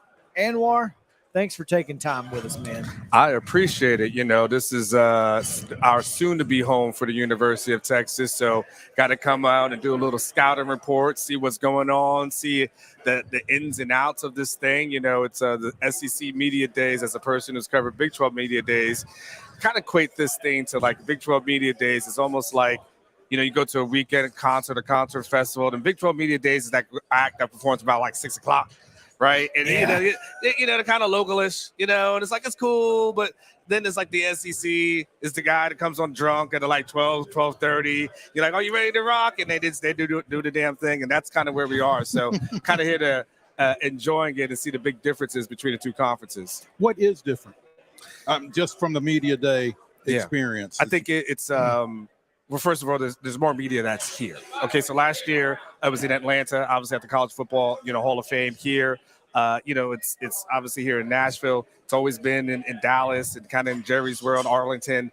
So there's a little bit more of an emphasis that's here. Obviously, the programming is here, but it's more of an event than anything else. And so the thing is, what's happened is because the Big 12 has a new commissioner, Brett Yormark, now he's a little bit more of a visionary, and so he's kind of doing things to kind of make it more into an event and make the conference a little bit more appealing. And so I feel like the conference is in a better place, but for so many years it just has been so stagnant that there has been there's been no growth. There's been no excitement about the conference. There's been nothing to talk about. And here, there is always something to talk about. There's always something that's going on, So you have your Paul Feinbaums around your corner, right? And you have your ESPNs around the corner. Paul Feinbaum, he's not at the Big 12, It's like this, and the majority of you guys aren't. So I just think that part of it, and then I feel like there's an ownership component that you hear from coaches when they speak, when they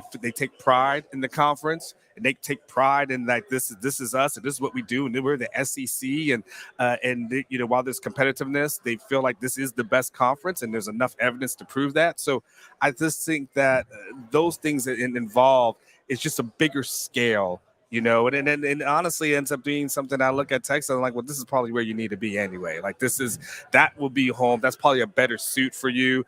That's probably a better marriage for you than what you're currently in. I was getting ready to say, and the way it's set up, it seems like, you just had Scottie Rogers from the Cotton Bowl Classic on before you, and it seems like Texas and Oklahoma, more so than maybe any other programs, geographically and just in terms of reputation and cachet, seems like they are ready to step right in. There's not going to be much of a feeling out process with those two programs. Well, so there's two levels to what you're talking about. So there is the like how they feel, and then there's how the teams are set up, right? So how Texas has felt is that one of the reasons why they wanted to leave the Big 12 was everything I just told you about. The Big 12 wasn't not into expansion. Like, they weren't trying to get better. They were really content to basically ride the coattails of Texas and Oklahoma, have those two programs bring in all the money, and they do nothing that's innovative. Like, when the Big 12 expanded and they finally just added in these teams for that they're into the season, those were teams that they looked at a few years ago and they told no. They just because none of the members wanted to divide the money up. So they just figured, like, okay, no, this is be better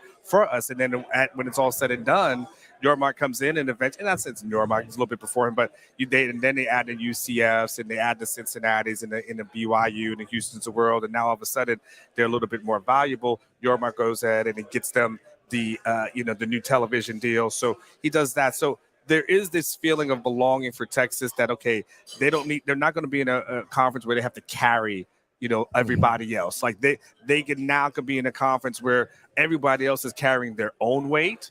And now it's a competitive conference and so on and so forth. So there's that. Then there's the team aspect. And one of the things for Sarkisian has been, knowing that he was going to come into the SEC, is finding a way to build a team that can compete. And one of the things that they understood was that they didn't have an offensive line or defensive line that could compete against any of these programs. Like that was just an obvious thing to him. And so that's one of the things that he really focused in on, is like, you got to get bigger in the trenches. You got to get more athletic on the defensive side of the ball.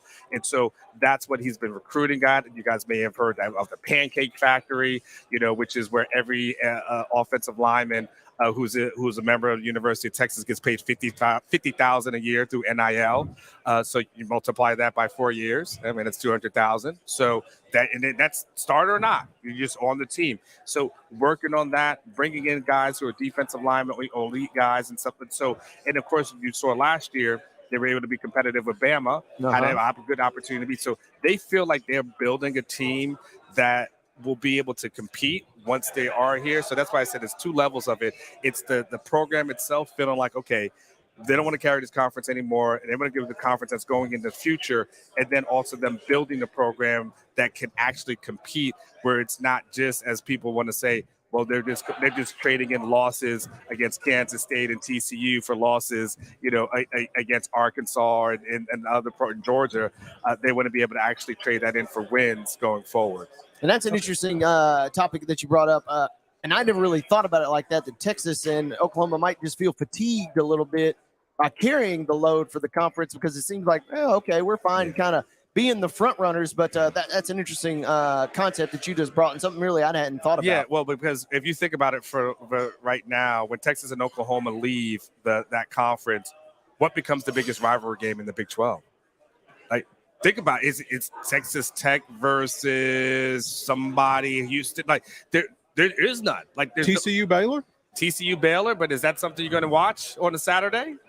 Okay. If there's anything else worth watching, no. So, you know what I'm saying? So that's what I'm talking about. Like, that's what I'm talking about, carrying the conference. And even though Texas hasn't had the success that you would want them to have, or at least they would want themselves to have, it's a brand name. It's kind of, and in the comparison, that Texas fans don't enjoy, they're kind of like the Cowboys. They have all the hype, they get all the buildup, and they don't always have all the success. And a lot of the success is, yesteryear. It's been a long time. Last time Texas won a Big 12 championship was in 2009. They've been to one Big 12 championship game since then. So, there's been but every year it's a brand. And every year you find out and you say, which program has made the most money in all the athletics? And you say, University of Texas, right? And so there is that thing where they've been carrying it. It hasn't been carrying because of success on the field. It's been carrying because it's a brand name. Mm-hmm. And so, but now they're trying to marry both, which is be able to be successful on the field, but then not be in a conference where everybody's just grabbing on them, leeching on them. And they're the reasons why all the other conferences are making money through TV, not for anything on their own. Marcel Darius literally killed an entire program when he hit Colt McCoy. Yeah. Literally killed an entire program. Anwar, you mentioned something about building an SEC type program in the Big 12. Is that, and in this year, is that sustainable to win the Big 12? Because clearly the media thinks it is. Oh, you're gonna put me on the spot. Well, they were far and away the media. The preseason They're number 1. the preseason number 1. They're betting favorite in 11 out of 12 games outside of Alabama this season. They are from a stacked roster position. They have more blue chips than anybody else that's in the conference. When you look at this team on paper, they're absolutely loaded. They've got the quarterback with Quinn Ewers. He's projected to be, a first-round draft pick. We'll see what happens. They've got Xavier Worthy at the wide receiver position. He's projected to be a first-round draft pick also. They got A.D. Mitchell, the former Georgia receiver. He transferred in. From right Former here. Cane Ridge High School stand-up. There you go. So your guy, right? Mm-hmm. You don't know all about him. They've got him who's going to be on the other side. They've got a tight end by the name of Jatavian Sanders, who's viewed as the number 2 tight end in the country. They've got a left tackle by the name of Kelvin Banks, who's a sophomore who started in every single game last season. And if you remember that Alabama game, you're going to remember that they weren't getting to the quarterback the way that they thought they were going to, mainly because of left tackle, at least on that left tackle side, because of what Kelvin Banks was able to do. So they've got a ton of offensive weapons. They've got a defense, that's improved. So, you look at it, they've got enough to win the Big 12. The biggest obstacle for Texas is just being able to get over those hurdles, and being able to beat the teams that they're supposed to beat. And that's what you haven't seen. Again, it's been one double-digit win season since 2009. That was that Tom Herman season when they beat Georgia, of course, in the Sugar Bowl. But it's been a while. And so, yes, on paper, this should be the team that is competing for a Big 12 championship and being in Arlington. That is absolutely true. And I can tell you from talking to Texas fans and interacting with them, it will be a major disappointment. And there'll be questions about Sarkisian if it does not happen this season. But yes, this should be, to answer your question, this should be the year of Texas. ANWAR Richardson of orangebloods.com joining us here on Main Street Sports today, presented by Mid-Tennessee Bone and Joint. ANWAR, as you talk about, Texas kind of carrying the Big 12 to some degree, paraphrasing, but when it's framed like that, how do the other members of the Big 12 react to that? Is there resentment as far as that goes? Do they recognize it? Do they recognize it but not acknowledge it? I mean, they know, but they ain't telling you. Yeah, I mean, what is their reaction to it being framed that way? I mean, there's resentment for sure. Texas Tech is not a huge, Longhorn fan or anything to that effect. And I think especially the programs that were in the state that kind of get overshadowed by it. Nobody likes that. It's fun to see, Brett McMurphy, over here. He tweeted out something, I think the other day about the Big 12 Media Days being in Dallas, and he called it the Longhorn State. And that put everybody on tilt. But just being able to say, the Longhorn State? Are you kidding me right now? So people, it's there is some hate that comes with that. People call the Longhorns because of their money. They call them the sips, because they like to sip wine, right? And, so there is that portion of it. But there's also the undeniable portion of it, which is which program makes more money.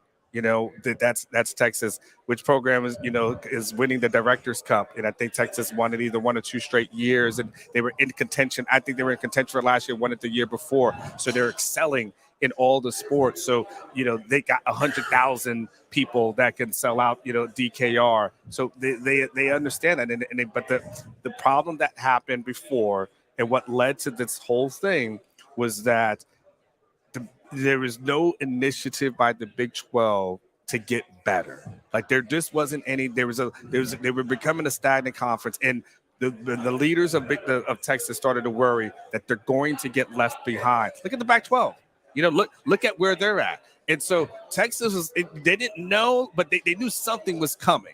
And they knew if they didn't act and get ahead of it, they were going to be in a conference that was going to be left behind, because there's only 2 teams that anyone really cares about in conference. Sure, TCU will raise up and we'll follow them, and you won't care about them unless they raise back up again, right? It just is what it is. Baylor had a good season. Iowa State's had good season. You've seen that had good seasons, but then it's a good story, and then you turn the page. Everyone always follows Texas. And everyone, for the most part, follows Oklahoma. So those teams, decided to band together and find an exit plan and find a landing spot, a good one.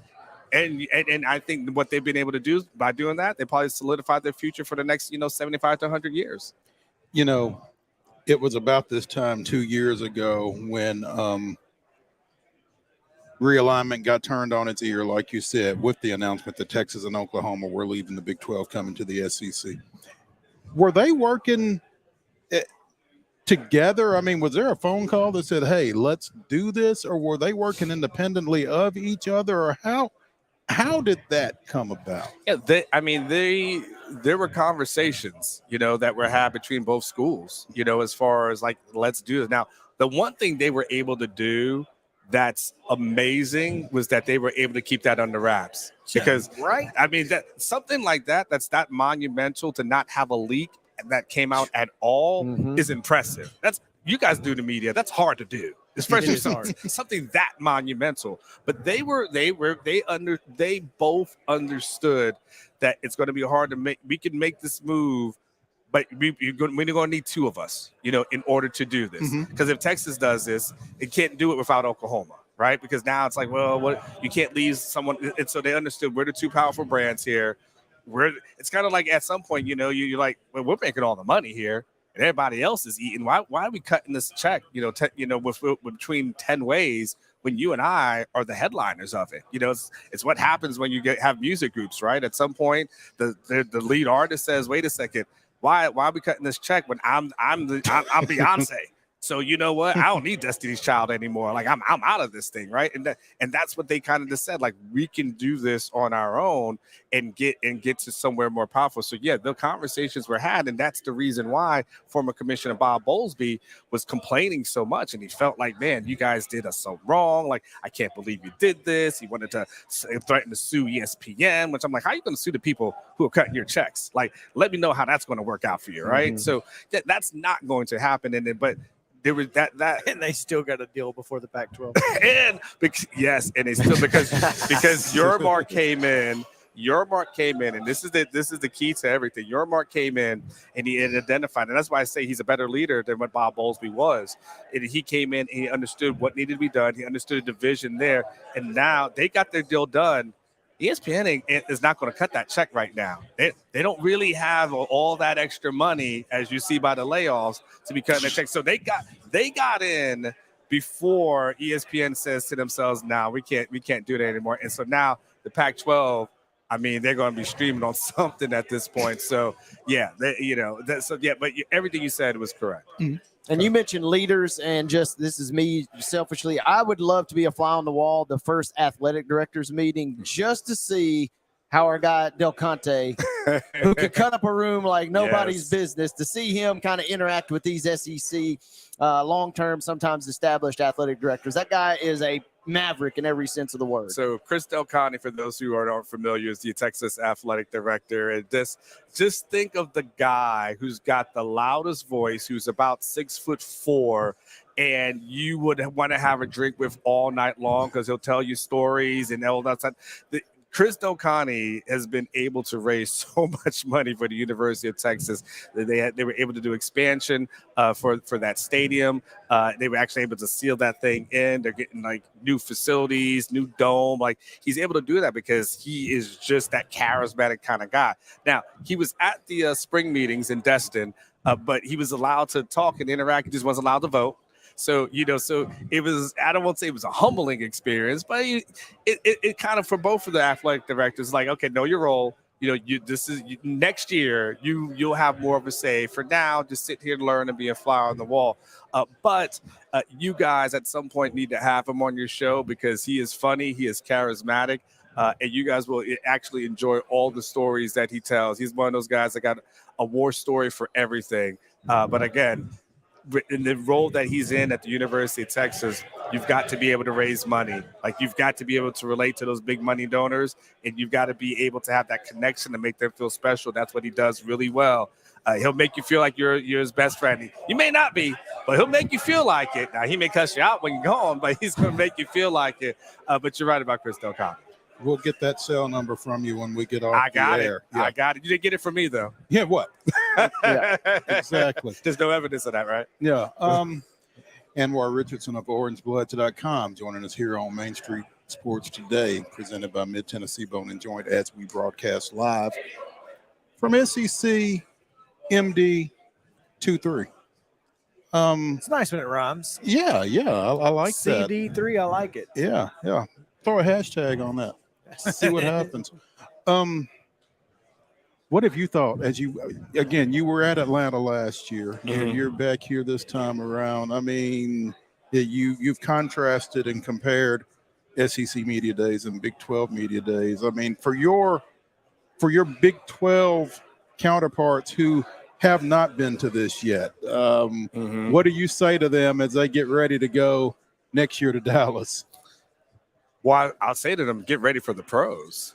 That's what the SEC is. Like, every other conference is just that. It's every other conference. Like, this is it. Like, this is where, it's first class, all the way. I feel like whether it was I was there in Destin, for the spring meetings, and then in addition to the other one that you talked about last year, and each thing you see is just like a first class operation. The radio row and how it's set up, the pride and all the SEC logos that are there, the fans that show up. There's just this feeling of this is where you're supposed to be. It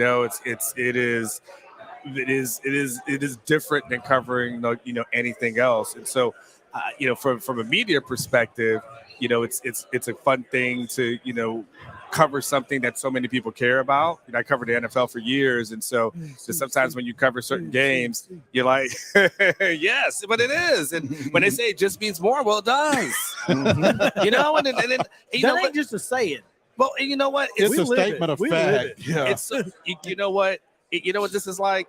This is like going to a club and you're not in VIP. And so you hating on everybody in VIP until you get in there. And you're like, oh, we got bottle service in here? This is nice. Like, how often did it come back?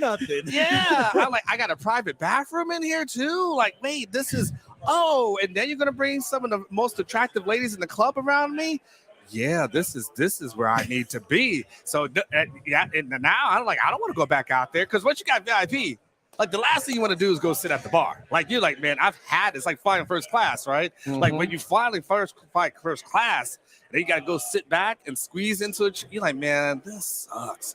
That's what in the SEC. You want to know what the analogy is like? That's what it's like. It's like being in the VIP. It's like being in first class. And I know at the end of the day, I got to go back and cover the Big 12. I'm like, man, I got to sit at the bar.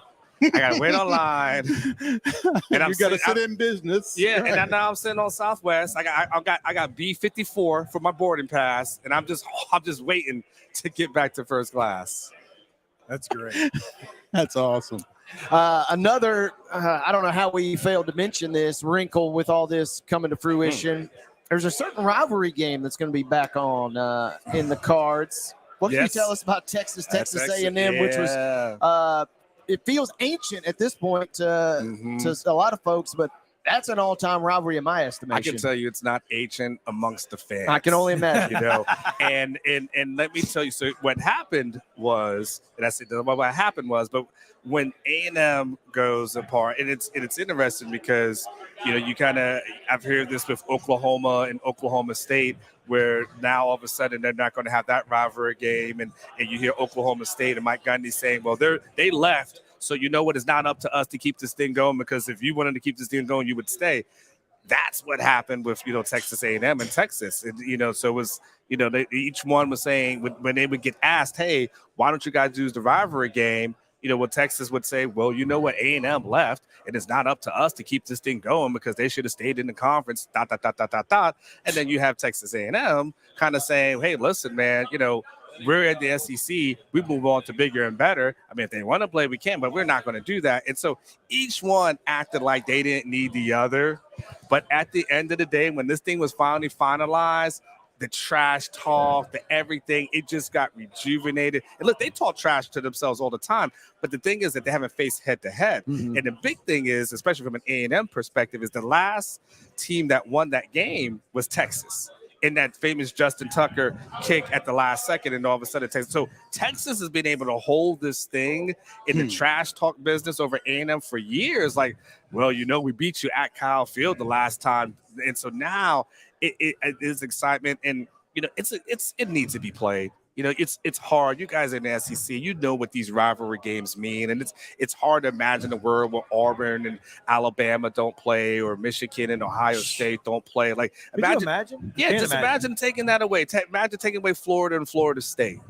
Just saying like those games aren't going to be played because maybe because someone's in a different conference. So I think there's going to probably be a younger generation of fans who probably never seen Texas and Texas A&M play, because you got to think of the 18-year-olds and 19. Like, you got to think like some of them that don't really have a recollection. This will be first for them, but it's going to be a major thing, and I think it also is going to be major for Texas A&M and Jimbo Fisher, because the one thing, especially from a recruiting perspective and all that, like, they haven't had to face each other head to head. So let's say you compete for someone, in the state of Texas. Well, he goes on to Texas A&M, but you never play against him. So there's no really nothing lost. Now you play against them, and if you lose against that guy, it's like the double whammy, right? It's like, man, we lost against that guy, that lost him in recruiting, and he came back and kicked our butt. And so the one thing for sure for Jimbo, depending on how this season goes, the last thing he wants to have is another mediocre season and then lose to Texas the following year in their first year in the SEC. Blow it up. I mean, you want to talk about full tilt? That will be full tilt on their side. I think this is a big year for Jimbo to make sure he rights that ship, because the last thing you want is Texas to come in and have any kind of instant success. That makes the rivalry game even more intense, but that makes the stakes higher for everybody involved. And the seats hotter.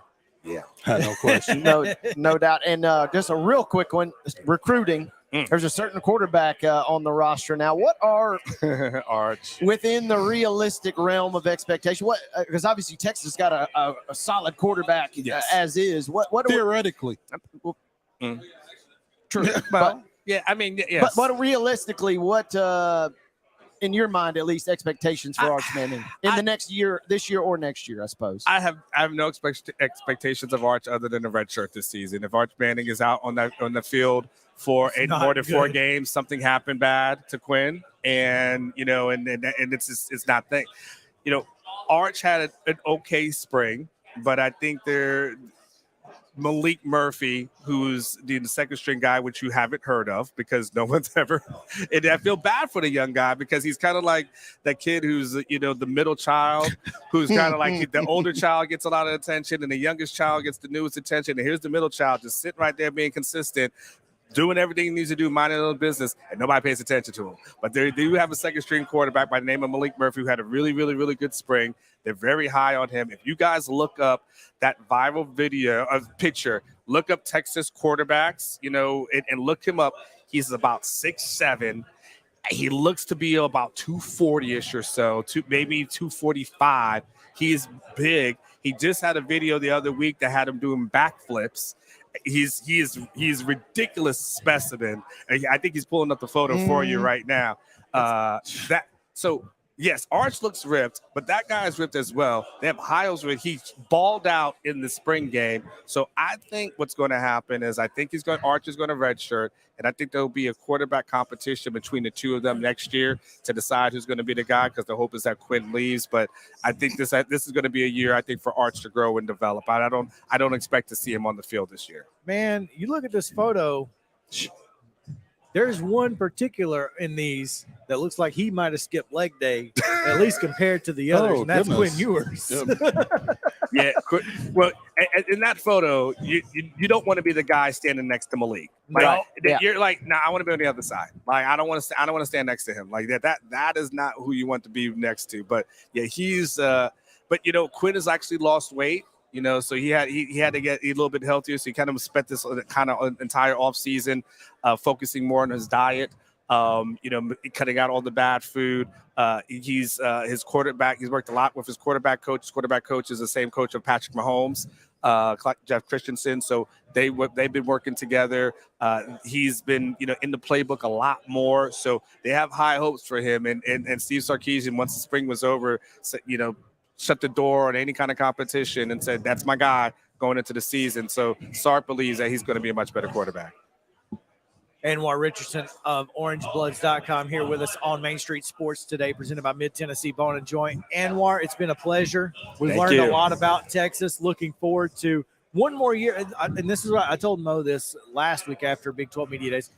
This is the most I've ever looked forward to watching Big 12 football, because I think it's going to be a lot of fun to watch because, one, Texas and Oklahoma will have the last game of the year. Brent can't hold anything back now mantra. But, I mean, those Big 12 teams want to beat Texas and Oklahoma in their final game with those two teams just so they can have those same bragging rights Texas had over Texas A&M. So, and by the way, the last thing I'll say in 10 seconds, it will never get, and I'm going to put this air quotes, any easier for Texas to win a conference title, because it's not going to get easier in 2024. No doubt. So if they don't do it this year, I don't know when it happens. It has to happen. You better get it done. Yes. But I'm looking forward to. I think this is going to be a fun year of Big 12 football, and I think obviously going forward with Texas and Oklahoma, the SEC just gets bigger, better, and more fun to watch. Thank you for taking time with us. No man. problem. We greatly appreciate it. No problem. You guys take care. Thank you. We're going to take our final break of the day. When we come back, Top 5 Tuesday, most iconic sports uniforms right here. Stick around. We'll be right back.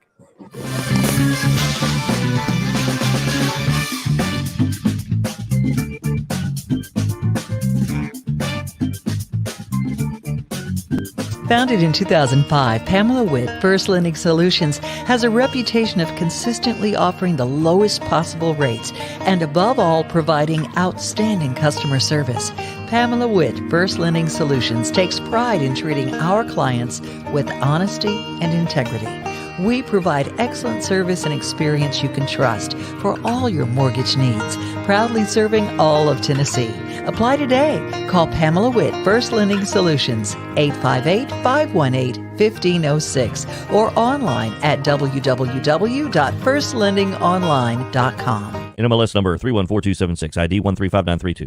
Serving Williamson and surrounding counties, Bone and Joint Institute of Tennessee offers comprehensive orthopedic care with subspecialized physicians. Our practice provides high-tech care with a hometown touch. We offer physician clinics, physical and occupational therapy, advanced imaging, and surgical services, including interventional procedures. Call us at 615-791-2630. We're Bone and Joint Institute of Tennessee. High-tech care with a hometown touch.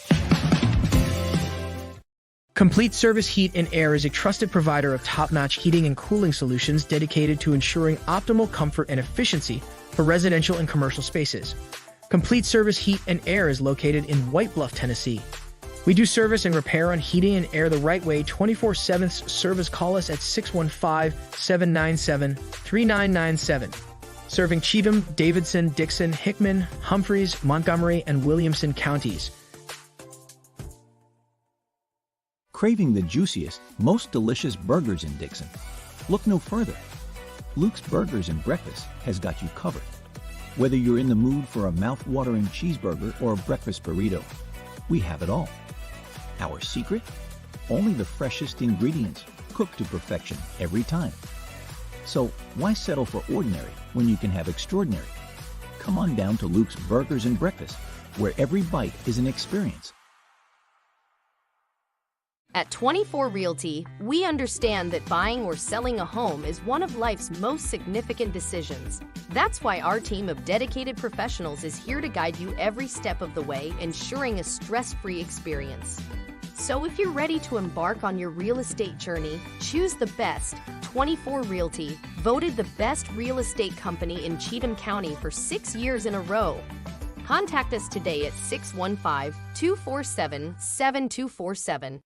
Don't let pain keep you from doing the things you love. With our world-class physicians, Houston Clinic Orthopedics will have you back enjoying your life in no time. From ortho care to physical therapy and more. Visit our website to book an appointment. Houston Clinic Orthopedics, when experience matters. When it comes to your insurance and financial needs, trust the team at Micah Blount State Farm. We're here to help you protect what matters most. As your trusted advisor, we'll work with you to find the right coverage for your unique situation. Whether you're looking for auto, home, life, or business insurance, we've got you covered. Call us today or visit our website to learn more. Let's talk.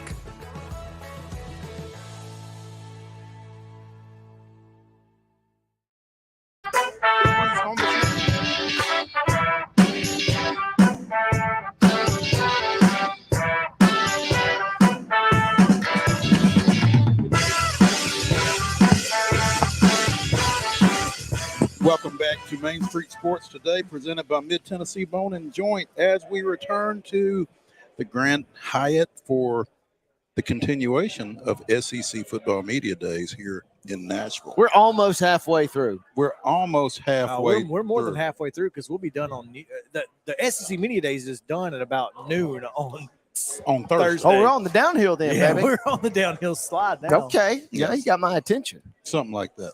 Well, anyway, I'm Maurice Patton. Chris Yao was running his mouth, so I had to bring him back. I was. And Wade Neely, because Justin had run all of the ads that there were to run, I guess, trying to give you a chance to catch up. Oh, I mean, we're just having that much fun here. We are. I mean, we see when you see. Yeah, people, but we got a show to do. Well, you know, Mo, you have sometimes lose sight of that. You right, have right. experience bringing us back. You did a great job just then. I can do it. I just, you typically do, so I just let you cook. Well done, Mo. I did get a chance to see our friend from the Annecy Star, Mark Jones. So, you were exchanging condolences. I was exchanging a condolence. Actually, congratulations. Congratulations, to Mark I should say. But there's reasons for that. But we are excited for Top 5 Tuesday, brought to you by our friends at Mid-South 5 Fitness. Dallas still in the fine folks at Mid-South 5 Fitness, bringing you the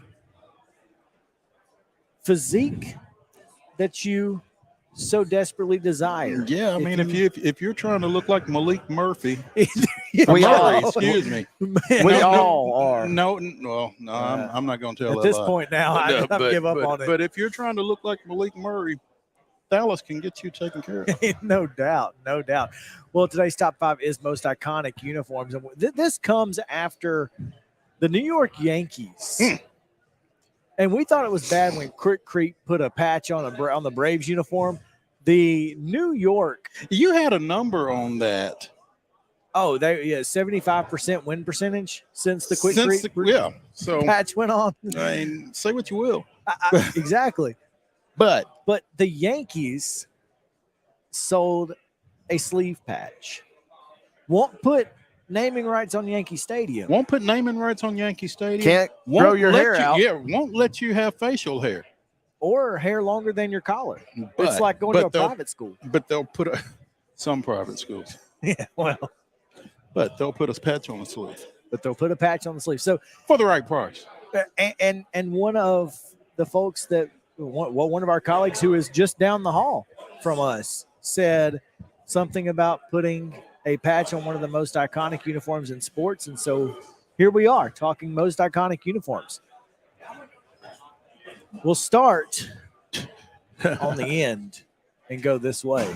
Oh, so Mo, go ahead. We'll give you first dibs here. I'm going to go with the subject of said top 5. Much as it pains me to do so. I don't think there's in terms of most iconic, I don't even think you have to be a sports fan to identify. That's right. The New York Yankees uniform. And I think that's the definition of iconic. I would agree. So that's Frank Abagnale on Catch Me If You Can said they can't stop staring at those pinstripes. So that was my number 1. I will quickly pivot, a quick audible. I'm a little biased. I'm a Wolverines fan, but in the landscape of college football, Michigan, the uniforms, the winged helmets, that's an iconic uniform to me. Had them on my list. It's a long list, but I had them on it. My number 1, I'm going to stay in football, but I'm going to go with the silver-topped Raiders. The black and silver. Also. I thought, Chris, you being an Alabama native, when you said football, that you were going to go to Tuscaloosa. Since you did not, I will. Crimson Tide Keep it is tough simple, to beat. stupid. Crimson Tide is tough to beat. I got a chance to really get this thing off the rails if I choose to here, and I'm gonna just so no one picks them. And we'll talk about this. I have a sneaking suspicion in the next couple weeks as we get closer to the NFL season. But a certain franchise here in Nashville will be putting out some retro threads this year. I'm gonna go with the Houston Oilers on my list.